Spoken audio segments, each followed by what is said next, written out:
हमें किससे मांगना चाहिए और क्या मांगना चाहिए। महाराज मनु, माँ शत्रुपा इसी कानपुर के बिठूर के रहने वाले थे। चौथापन आ गया हो,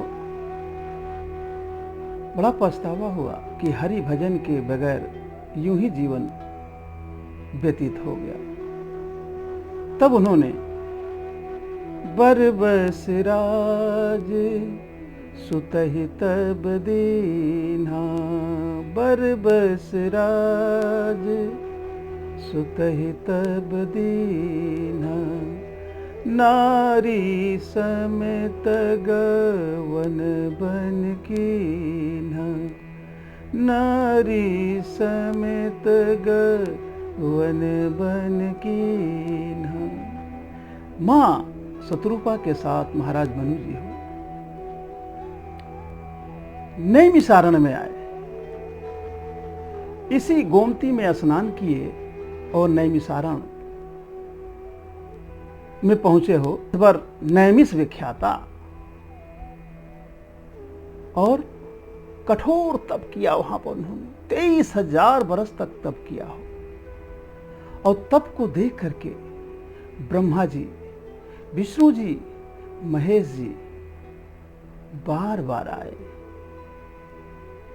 विधि हरिहर तप देखी अपारा, विधि हरिहर तप देखी अपारा, मनु समीप आए बहुबारा, मांगहु बर बहु भांति लुभाए, परम धीर नहीं चलहि चलाए, परम धीर नहीं चलहि चलाए। तप देख करके बार बार आए। कौन? ब्रह्मा जी, विष्णु जी और शिव बाबा। और लुभाए, ललचाए। क्या? वर मांगो हे राजन, वर मांगो। ब्रह्मा जी तो अपना ब्रह्मलोक ही देने आ गए थे, भगवान विष्णु जी बैकुंठ देने आ गए थे और हमारे भोले बाबा तो कैलाश ही देने आ गए। लेकिन महाराज मनु जी डिगाए नहीं, डिगे, अडिग रहे। आज जब अडिग रहे और अडिग ही नहीं रहे, उनको लौटा दिए कि जाइए। तब जाकर के आकाशवाणी हुई। भगवान ने आकाशवाणी की। आकाशवाणी सुन करके हिष्ट पुष्ट तन भय सुहाए, मान हुआ बही भवन ते आए। आकाशवाणी सुन करके हिष्ट पुष्ट हो गए हैं। जो तप के कारण शरीर हड्डियों का ढांचा बन गया था, आकाशवाणी सुनते ही जैसे लगा उनको संजीवनी मिल गई हो और हिष्ट पुष्ट हो गए। और देखने वाले ऐसे लगे, देख रहे हैं जैसे लग रहा महाराज जी अभी अभी अपने भवन से निकल करके आ रहे हैं। माँ शत्रुपा, मनु जी और माँ शत्रुपा ने तप किया। तप देख करके भगवान प्रसन्न हुए, प्रसन्न हो गए। जो है भगवान ने फिर आशीष दिया और आशीष दिया कि हे राजन, जो मांगना हो मांग लो, जो चाहते हो मांग लो मुझसे। ऐसा कोई चीज नहीं जो आपको मैं दे न सकूं। अदे महाराज मनु ने मांगा। देखिएगा क्या मांगा उन्होंने। दान शिरोमणि कृपा निधि नाथ कहूं सतभाव, अचाहि तुम्हि समान सुत प्रभु सन कवन दुरा। हे प्रभु, हे नाथ, हे कृपा निधान, हम तो आप जैसा पुत्र चाहते हैं और कुछ नहीं चाहते।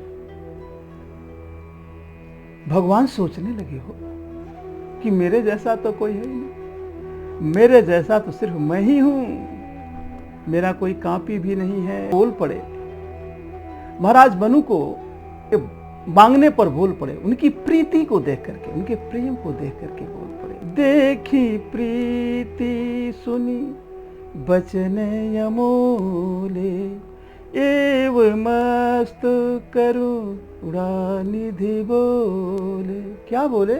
आपु सरिस खो जय कहूँ जाई, आप सरिस खो जय कह जाई, नृप तब तनय होब मैं आई, नृप तब तनय होब मैं आई। हे महाराज, हे राजन, मैं अपने जैसे खोजने कहाँ जाऊं? मैं ही आ जाता हूं। आप अभी जाइए सुरपत की राजधानी, कुछ काल तक राज भोगिए। आज जब अयोध्या के महाराज आप दशरथ होंगे और माता कौशल्या जी महारानी होगी, तब हम आपके यहाँ आपका पुत्र बन करके आऊंगा। अब देखिए, महाराज मनु ने मांगा और भगवान ने उनको आश्वासन दिया कि मैं आऊंगा, जाइए। महाराज मनु ने क्या मांगा और किससे मांगा? तो महाराज मनु ने भगवान से मांगा और भगवान को मांगा। अब यही देख लीजिए प्रताप भानु का, वो भी महान राजा थे, चक्रवर्ती राजाओं में थे। उन्होंने क्या मांगा और किससे मांगा? ये हमें आपको सीखने वाली बातें हैं। उन्होंने क्या मांगा और किससे मांगा? तो वो कपटी मुनि से मांगा। उन्होंने कपटी मुनि के चक्कर में पड़ गए हो। समाज में ऐसे कपटी मुनियों की कमी नहीं है, इसलिए सावधान रहिए आप लोग। देखिए क्या मांग रहे हैं प्रताप भानु। अच्छे कुल के होते हुए भी जरा मरण दुख रहित तन, समर जिते नहीं को, और एक छत्र रिपुहीन मही, राज कलप सत हो। अब आप बताइए, संभव है? ये कहीं संभव है? जरा मरण दुख रहित तन, अरे मृत्यु न आए, बुढ़ापा न आए, कोई दुश्मन न हो, कोई रोग न सताए। अब आप बताइए। और इतने ही नहीं, 100 कल्पों तक अकंटक राज करूं। पूरे पृथ्वी पर राज था प्रताप भानु का, संतुष्ट नहीं था। क्या मांग रहा? 100 कल्पों तक अकंटक राजा बना रहा हूं। अब आप बताइए, यह संभव है? ये चीज संभव है? नहीं संभव है। राजा बन रहा हूं 100 कल्पों तक, संभव नहीं है। क्योंकि इसलिए वो मांगा, कुसंगति में पड़ गया था। कुसंगति के कारण वो भ्रमित हो गया था, कपटी मुनि के चक्कर में पड़ करके। देखिए, सत्य है, कड़वा है।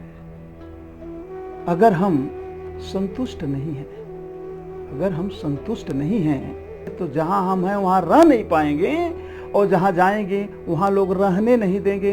इसलिए हमें मालूम होना चाहिए हम क्या मांगे और किससे मांगे।